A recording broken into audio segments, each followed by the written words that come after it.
even, most recently, I really struggled with like pretending to care what I was selling any longer.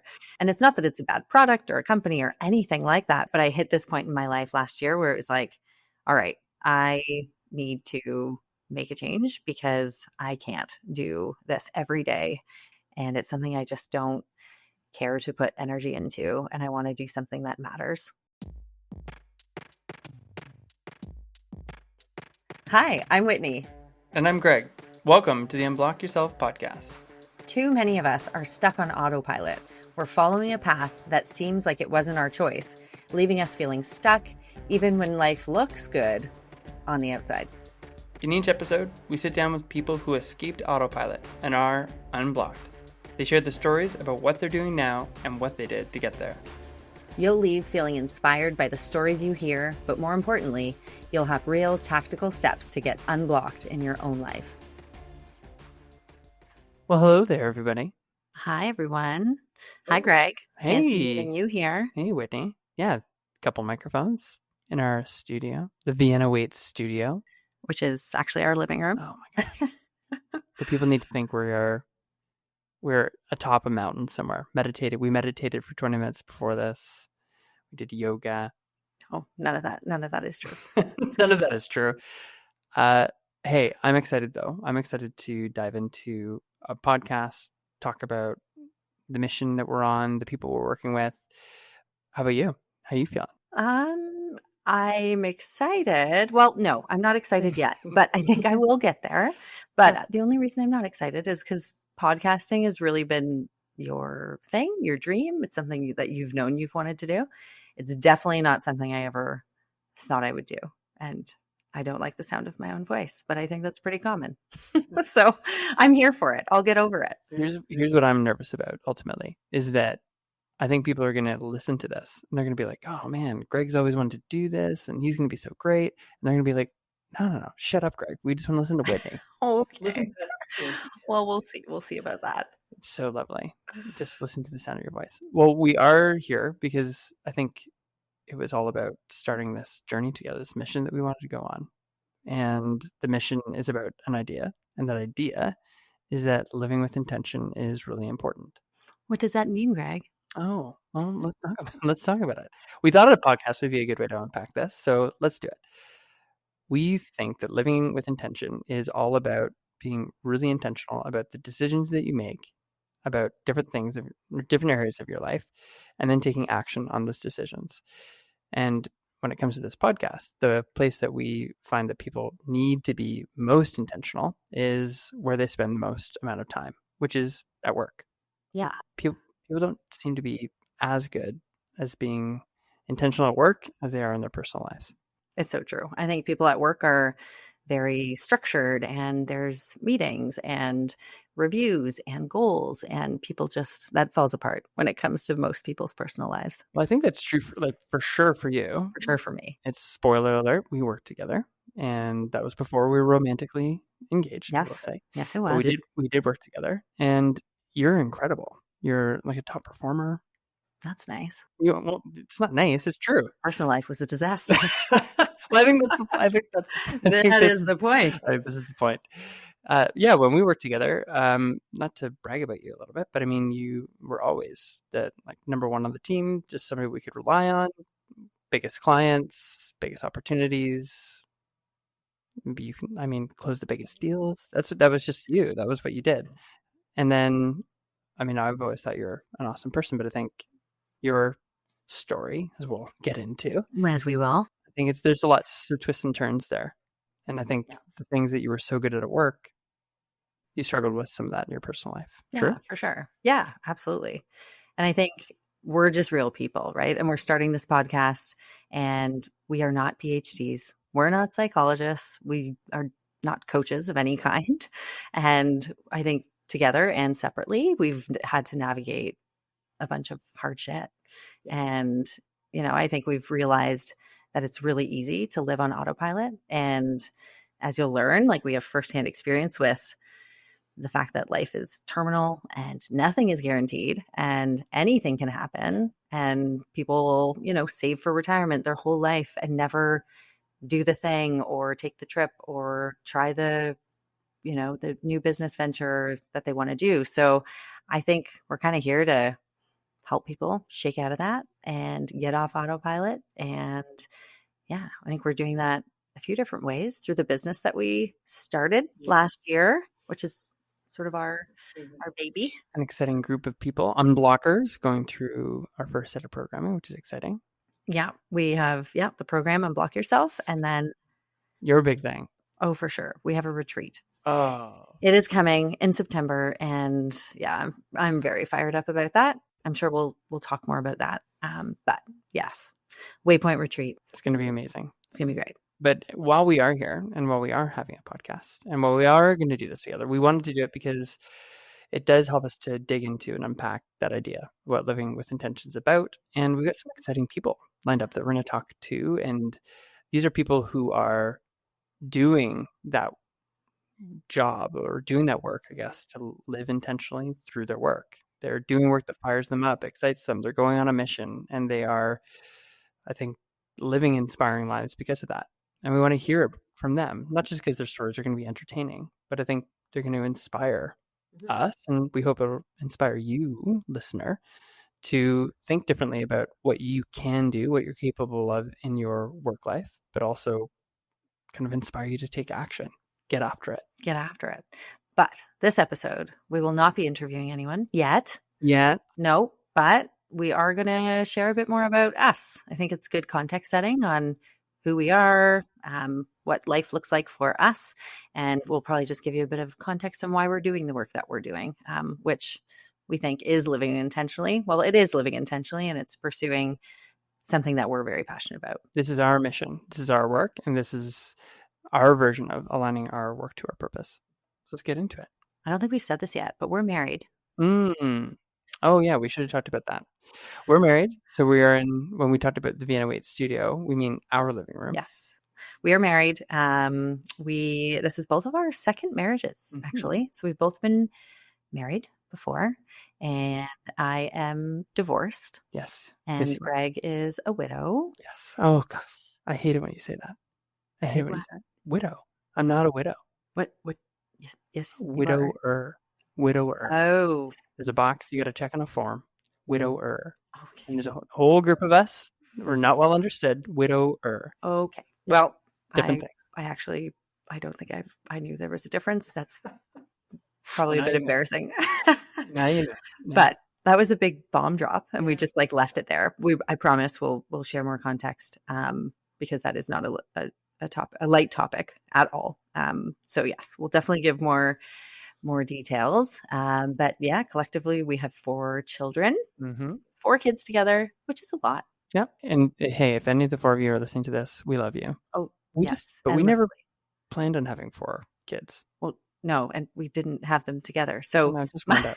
Love brought you all together. My son, the only child that I have birthed, is 14. He's the oldest. He's 14, and then Greg has 3 kiddos. I didn't birth them. No, he did not. And they are 2 boys, 10 and 8, and then the only girl, who's the youngest, is 6, almost 7 at the time of this recording, anyway.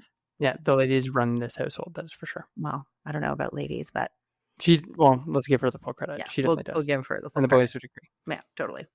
Cool. Well, why don't we dig into it? And you said that we're not interviewing anybody, but that's not exactly true. I think you just wanted to be left off the hot seat, but I'm going to put you firmly on the hot seat because I think we're going to interview you first. And we're going to tell a little bit of your story. Sure. I'm here for it, although deeply uncomfortable again. Our producer, Amy, says that the more you start talking, the more comfortable you'll get with this. Are you having fun yet? Not yet. Okay, well, then let's just interview you and see if this gets any better. This will be great. Okay, here we go. Well, everybody, I would like to introduce you to Whitney. Welcome to the podcast, Whitney. Thank you, Greg. Thanks for having me. Oh, yeah. It is my pleasure. Well, Whitney, I think we need to start with a little bit of context because here we are today, 2025, but a lot happened before that. Why don't we just start with a little bit of the foundation, where you're from, where were you born, just some high-level details on where you grew up, and then we can dig a little bit deeper into that. Yes.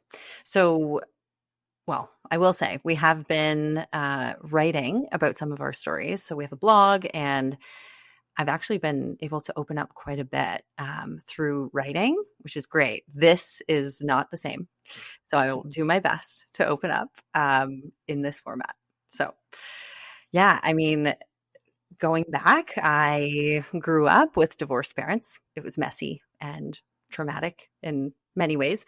And they actually ended up deciding on living in different provinces.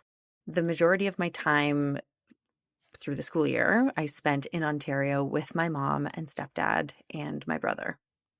And then my biological father lived in Calgary, Alberta. So growing up, like me and my brother, we kind of joked about like it'd be great if we could have had air miles back then, because we would fly from Ontario to Alberta every summer, back and forth. And yeah, we spent the summers in Calgary, which was kind of cool. I used to work at the Calgary Stampede, one of my first jobs.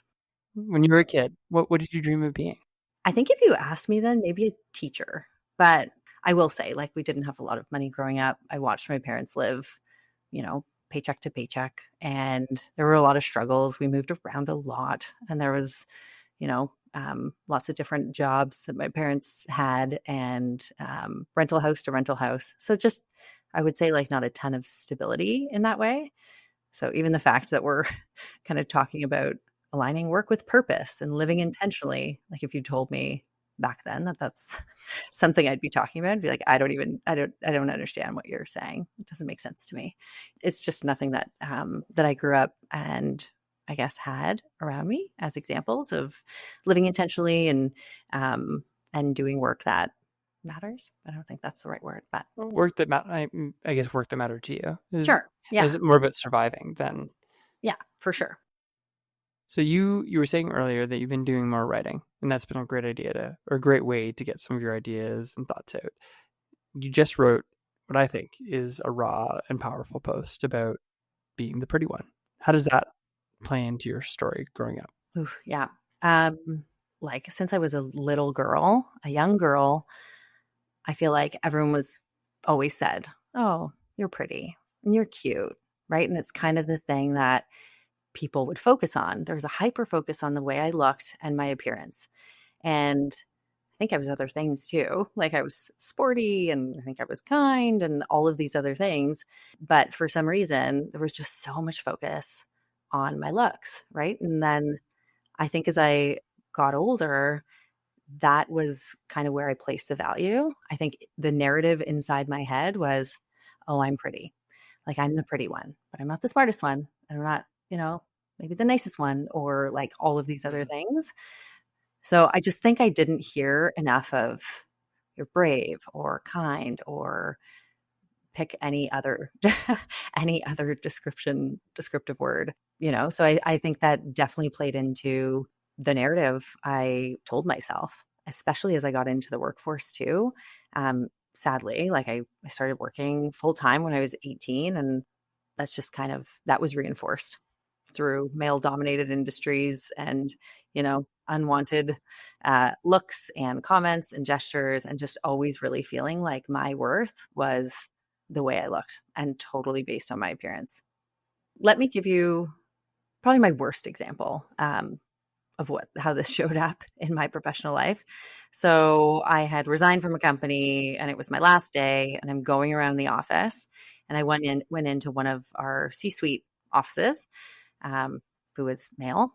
So as I'm saying bye, I that day happened to be wearing a sweater that had elbow patches, and he made what was not a funny joke at all, and said that those elbow patches on my sweater belonged on my knees.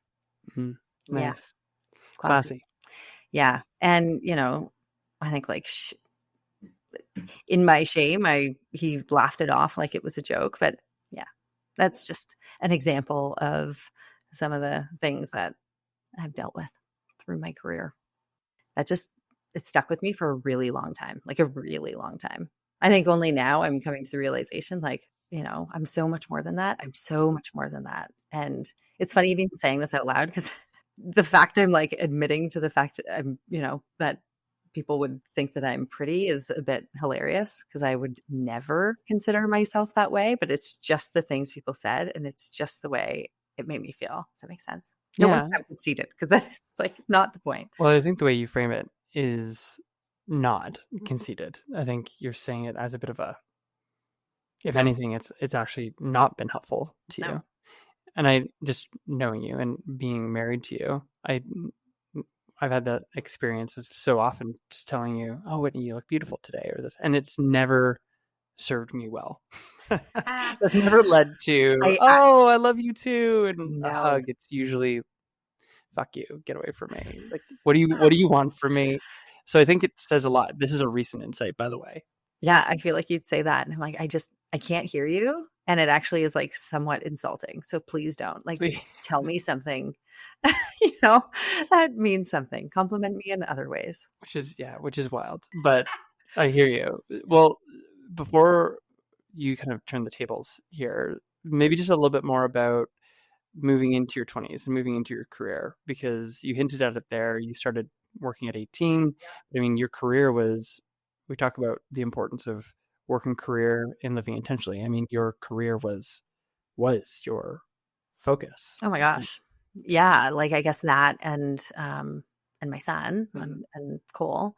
I got married quite young. And I think that's, searching for that stability and not having stability through my childhood. I got married young to a wonderful man who's still one of my closest friends. And we co-parent. Yeah. We'll have to get them on the episode on a podcast at some point. But I got married young and got divorced very shortly after. Our son was only 18 months old. And I basically was a single mom with shared custody, of course, for the next 10 years of my life. So, I grew my career and I just did what I had to do to pay the bills and put Cole first. And and that's kind of the next 10 years of my life. To your credit, though, and you did more than just pay the bills and put food on the table. I mean, you built a pretty impressive career. Yeah. I mean, and if you don't do it, I'm going to list off some of your accolades, but I'd love to hear from you. Just what some of those highlights were. This was not paycheck to paycheck Whitney. This was certainly a woman who was on a mission and achieved some great things. Yeah. First off, I put myself through university while I was working full time. So for a while, I was taking courses slowly, one by one, at night for years, and kind of pushed through that. I was pregnant in university, which was kind of funny. We put it together that we might have been crossing paths in the halls and you would have been the weird pregnant girl. I know. When I was in university. Yeah. But I wasn't. I was into my 20s. Yeah. You would have looked young. For sure. We probably saw you and we were like, God, we don't even want to look in her direction. We do not want to get girls pregnant. I was married. People just didn't know. Don't judge a book by its cover, Greg. But yeah, I put myself through university. I worked at BlackBerry for a number of years, which a lot of people where we live did. And I had a kind of account management, customer success, sales roles. And I think you kind of mentioned it, but I managed a lot of large clients. I sold to many large clients and that was great. I mean, again, I liked it. It did what it needed to do for that point in my life, which was to provide for myself. And I was able to travel and do the things I wanted to do. Did I love it? No. Was it something that, fired me up? And no, even, most recently, I really struggled with pretending to care what I was selling any longer. And it's not that it's a bad product or a company or anything like that, but it's just, I definitely hit this point in my life recently. We're kind of skipping ahead a little bit, but I hit this point in my life last year where it was like, all right, I need to make a change because I can't do this every day and keep, talking about the same thing. And it's something I just don't care to put energy into. And I want to do something that matters. Yeah. Q Vienna waits. Q Vienna waits. There's a few more things in between there, but yeah. We'll come back to those. We'll come back. Thank you for listening to the Unblock Yourself podcast. If you enjoyed this episode, please take a moment to follow and rate the podcast. Your ratings and feedback mean the world to us. We'd love to stay connected with you via our bi-weekly newsletter called the VNF5, where we share ideas and advice that we found helpful on our own journey to live with more intention. You can also find us on LinkedIn and Instagram. For those Gen Z listeners out there, no, we're not on TikTok. But if enough of you ask for it, we'll just have to do it at some point. The links to find us on social are in the show notes. The Unblock Yourself podcast is edited and produced by Bespoke Productions Hub.